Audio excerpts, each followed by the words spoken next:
नमस्कार दोस्तों, कक्षा 8वीं वाले छात्र जल्दी से अपने हिंदी का वार्षिक परीक्षा का पेपर देख लीजिएगा। इसके साथ ही आपको इस पेपर को पूरा अच्छे से याद कर लेना है। आपको इस पेपर का संपूर्ण उत्तर इसी वीडियो में मिलने वाला है। पेपर को पूरा देखने से पहले जल्दी से आप इस वीडियो को आपके सभी मित्रों के साथ शेयर कर दीजिएगा। इसके साथ ही आपको इस वीडियो को लाइक कर देना है। तो इस पेपर का हमारा पहला प्रश्न दिया है, अपराजिता शब्द में उपसर्ग है, इसमें आपको राइट आंसर ए वाला लगाना है। तो अच्छे से अपनी रफ कॉपी में लिख लीजिएगा। अब आपका दूसरा प्रश्न दिया है, तुलसीदास की भक्ति निम्नलिखित में से किस भाव की है? तो इसमें आपको राइट आंसर बी वाला दास भाव आपको लिखना है। अच्छे से अपनी रफ कॉपी में लिख कर याद कर लीजिएगा। अब आपका तीसरा प्रश्न दिया है, दोधार प्रपात किस नदी के जल के गिरने से बनता है? तो इसमें आपको राइट आंसर ए वाला नर्मदा आपको लिखना है। अब आपका चौथा सही विकल्प देख लीजिएगा, हृदय पर आना मुहावरे का अर्थ है, इसमें आपको लिखना होगा बी वाला दुखी होना। अच्छे से अपनी रफ कॉपी में लिखकर याद कर लीजिएगा। अब आपका पांचवा सही विकल्प दिया है, श्रुति ईमानदार है और प्रतिभाशाली भी, यह वाक्य तो यह कैसा वाक्य? इसमें आपको लिखना होगा सी वाला संयुक्त वाक्य है। अच्छे से अपनी रफ कॉपी में लिखकर याद कर लीजिएगा। इसके साथ इस पेपर का हमारा अगला प्रश्न दिया है, तो छेटा आपका खालतान देख लीजिएगा। तानसेन ने तन में होकर खालतान की साधना की, तो इसमें आपको लिखना होगा दीपक राग आपको लिखना है। अब आपका सातवां खालतान देख लीजिएगा, खालतान संगीत सम्राट कहे जाते हैं, तो इसमें आपको लिखना होगा तानसेन आपको लिखना है। अब आपका आठवां खालतान देख लीजिएगा, कमल का पर्यायवाची शब्द खालतान है, तो इसमें आपको लिखना है, क्या लिखना है? नीरज आपको लिखना है। अब आपका नौवां खालतान देख लीजिएगा, आर्यभट्ट की पुस्तक का नाम खालतान था, इसमें आपको लिखना होगा आर्यभट्टी आपको लिखना है। अच्छे से आप लिख लीजिएगा और याद कर लीजिएगा।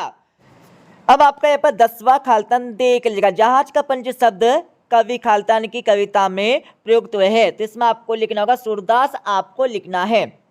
अब इस पेपर का हमारा अगला प्रश्न दिया है, 11वां प्रश्न देख लीजिएगा, जो आपकी परीक्षा में 2 नंबर का आने वाला है।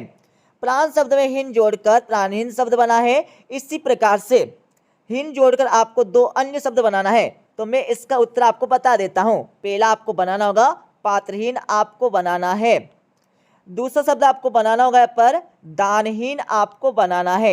आप मन से भी इसमें शब्द बना सकते हैं, कोई दिक्कत ना। अब आपका अगला प्रश्न देख लीजिएगा, आपका 12वां प्रश्न दिया है, जिसमें संधि विच्छेद करके संधि का नाम आपको लिखना होगा। जैसे आपका पहला दिया दिगंबर और दूसरा आपका दिया है पर उल्लास दिया है, तो इनके उत्तर आपको बता देंगे इस वीडियो के लास्ट में। अब आपका 13वां प्रश्न देख लीजिएगा, डॉक्टर चंद्रा की माता जी का नाम क्या है? तो इसका उत्तर आपको मिल जाएगा इस वीडियो के लास्ट में। अब आपका 14वां प्रश्न देख लीजिएगा, 14वें प्रश्न में आपको क्या करना है, निम्नलिखित के पर्यायवाची शब्द आपको लिखना होगा, तो इनके उत्तर भी आपको बता देंगे इस वीडियो के लास्ट में। अब आपका 15वां क्वेश्चन देख लीजिएगा, इसमें क्या करना होगा, आपको विलोम शब्द आपको लिखना है। जैसे कि आपका पहला दिया है हार, तो हार का हो जाएगा आपका जीत हो जाएगा, ठीक है, क्या हो जाएगा? जीत आपका हो जाएगा। दूसरा आपका दिन, तो दिन का हो जाएगा आपका यहाँ पर रात हो जाएगा। उसके बाद आपका तीसरा दिया हमारा बैठना, तो बैठना का हो जाएगा यहाँ पर उठना हो जाएगा, ठीक है। अब आपका चौथा दिया हमारा चलना, चलना का हो जाएगा यहाँ पर हमारा रुकना हो जाएगा। इस प्रकार से आपको परीक्षा में लिखना होगा विलोम शब्द। अब यहाँ पर 16वां प्रश्न देख लीजिएगा, अपराजिता महिला का नाम क्या है? अपराजिता पाठ के आधार पर आपको लिखना होगा, तो इसका उत्तर आपको मिल जाएगा इस वीडियो के लास्ट में। अब आप इस पेपर का हमारा अगला प्रश्न देख लीजिएगा, यहाँ पर हमारा 17 प्रश्न दिया है, रामबाली के सामने आकर क्यों नहीं लड़े? इसके बारे में आपको लिखना होगा, तो इसको उत्तर आपको बता देंगे इस वीडियो के लास्ट में। अब आपका 18वां प्रश्न देख लीजिएगा, बादशाह अकबर के दरबार में तानसेन ने क्या चमत्कार कर दिखाया था? इसके बारे में आपको लिखना होगा। अब आपका 19वां प्रश्न देख लीजिएगा, मुक्तानंद जी पढ़ने के लिए समाचार पत्र कैसे प्राप्त करते थे? इसके बारे में आपको लिखना है। अब यहाँ पर 20वां प्रश्न देख लीजिएगा, तुलसी ने किस किस के उद्धार का उल्लेख किया है? इसके बारे में आपको लिखना होगा परीक्षा में। अब यहाँ पर 21वां प्रश्न आपको दिया है, जबलपुर में बेड़ाघाट के अतिरिक्त और कौन कौन से घाट है वे बेड़ाघाट की तरह आकर्षक क्यों नहीं लगते हैं? इसके बारे में आपको लिखना होगा। अब आपका 22वां प्रश्न देख लीजिएगा, आर्यभट्ट ने सूर्य ग्रहण और चंद्र ग्रहण के विषय में क्या विचार व्यक्त किए थे? इसके बारे में आपको लिखना होगा परीक्षा में। तो इन सभी का आंसर आपको बता देंगे इस वीडियो के लास्ट में। अब आपका 23वां प्रश्न देख लीजिएगा, लेखिका ने जब चंद्रा को कार से उतरते देखा तो वे आश्चर्यचकित क्यों रह गई थी, इसके बारे में आपको लिखना होगा। अब आपका 24वां प्रश्न देख लीजिएगा। नर्मदा नदी के प्राकृतिक सौंदर्य का आपको वर्णन अपने शब्दों में करके लिखना होगा। अब आपका 25वां प्रश्न देख लीजिएगा। अपने प्रधान अध्यापक को अवकाश हेतु आवेदन पत्र आपको लिखना होगा, मतलब आपको छुट्टी का यहाँ पर आवेदन पत्र लिखना है, ठीक है, परीक्षा में। तो इसको उत्तर भी आपको बता देंगे इस वीडियो के लास्ट में। अब आपका 26वां प्रश्न देख लीजिएगा। 26वें प्रश्न आपको क्या करना है, किसी एक विषय पर आपको निबंध लिखना है। क्या करना है, निबंध आपको लिखना होगा परीक्षा में। अब मैं आपको इस पेपर का संपूर्ण उत्तर आपको बता देता हूं, तो अच्छे से देखते जाइए और याद कर लीजिएगा। तो इस पेपर का हमारा पहला क्वेश्चन का आंसर दिया है, यहाँ पर देख लिया। आपको 1 से लेकर 10 तक के उत्तर यहाँ से मिल जाएंगे। अच्छे से अपनी रफ कॉपी में लिख लीजिएगा।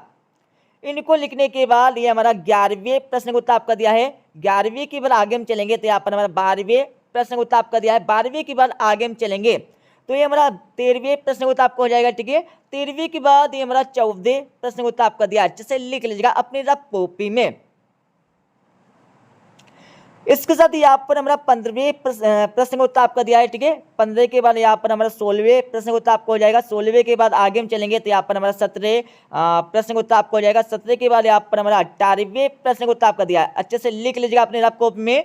और 18वें के बाद हमारा 19वें का आंसर आपको हो जाएगा, ठीक है। 19वें के बाद आगे हम चलेंगे, 19वें के बाद आगे हम चलेंगे तो यहाँ पर देख लीजिएगा, यहाँ पर हमारा 20वें प्रश्न का उत्तर हो जाएगा, ठीक है। मैं इनके आंसर और अच्छे से बता देता हूँ।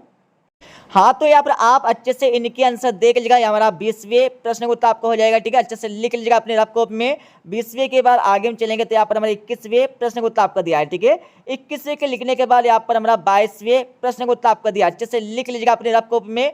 22वें के बाद आगे हम चलेंगे तो ये हमारा 23वें प्रश्न का उत्तर आपका हो जाएगा। 23वें के बाद आगे हम चलेंगे तो यहाँ पर हमारा 24वें प्रश्न का उत्तर आपका हो जाएगा। अच्छे से लिख लीजिएगा अपनी रफ कॉपी में और याद कर लेना है। 24वें के बाद आगे हम चलेंगे तो यहाँ पर हमारा 25वें प्रश्न का आपको उत्तर हो जाएगा, जिसमें आपको क्या करना है, इस क्वेश्चन में आपको एक प्रार्थना पत्र आपको लिखना होगा परीक्षा में, ठीक है। अच्छे से लिख लीजिएगा, इस प्रकार से आपको परीक्षा में लिखना है। तो इसी प्रकार से आपको परीक्षा में लिख देना है। उसके बाद आपका 26वें प्रश्न आपको निबंध याद करना है, ठीक है। तो निबंध आप अपनी बुक से देखकर याद कर लीजिएगा, ठीक है दोस्तों। मिलते हैं अगले वीडियो में। जब जय हिंद, वंदे मातरम।